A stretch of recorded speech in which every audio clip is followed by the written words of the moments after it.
What good is it, my brothers and sisters, if you say you have faith but do not have works? Can faith save you? If a brother or sister is naked and lacks daily food, and one of you says to them, "Go in peace, keep warm, and eat your fill," and yet you do not supply their bodily needs, what is the good of that? So faith by itself, if it has no works, is dead. But someone will say, "You have faith and I have works. Show me your faith apart from your works, and I by my works will show you my faith." The word of God for the people of God. Thanks be to God.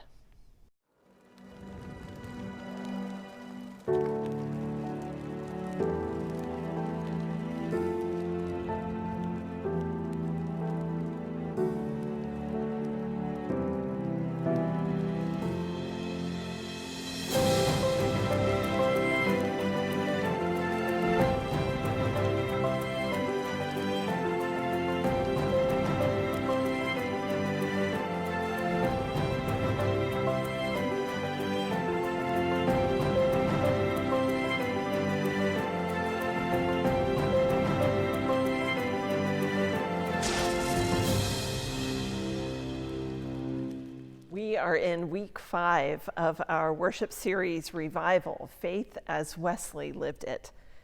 So far, we've learned about Wesley's childhood in Epworth, his time at Oxford as a student and then a professor. We traveled with Wesley to Savannah, Georgia, where he served as a priest and missionary, and then we learned of his struggle in his faith. Eventually, after a heartwarming experience on Aldersgate in London, Wesley grew in his understanding of God's grace. He came to know in head and heart that God accepted him as he was. Last week, we talked more in depth about grace, and we learned how John Wesley started field preaching in Bristol, England. Well, today we'll talk a bit more about sanctifying grace in order to better understand Wesley's teaching on the life Christians are called to live, a life characterized by works of mercy. Back in June, there was an initiative on the social media platform Instagram. It was an initiative to amplify the voices of Black women. Using the social media accounts of celebrity white women with a much larger audience, Black women had the opportunity to share their stories. 2 of the goals of the Share the Mic Now campaign were to magnify Black women's lives and stories and to build relationships among Black women and white women. This Sunday, July 19th, a similar campaign has started in the Florida Annual Conference of the United Methodist Church.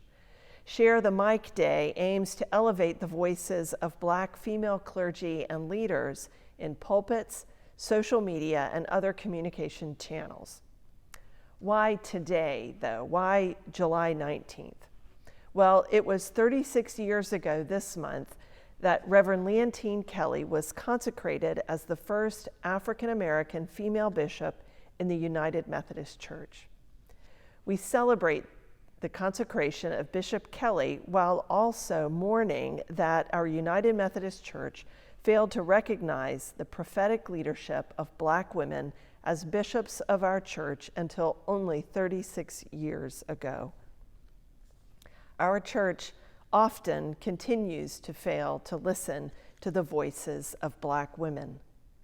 So my plan is to lift up the voice of Bishop Kelly today in our service. I have found a brief clip of Bishop Kelly talking about grace. It serves as a wonderful recap of the message from last week, and it's a great lead-in for today's message. Let's listen to Bishop Kelly.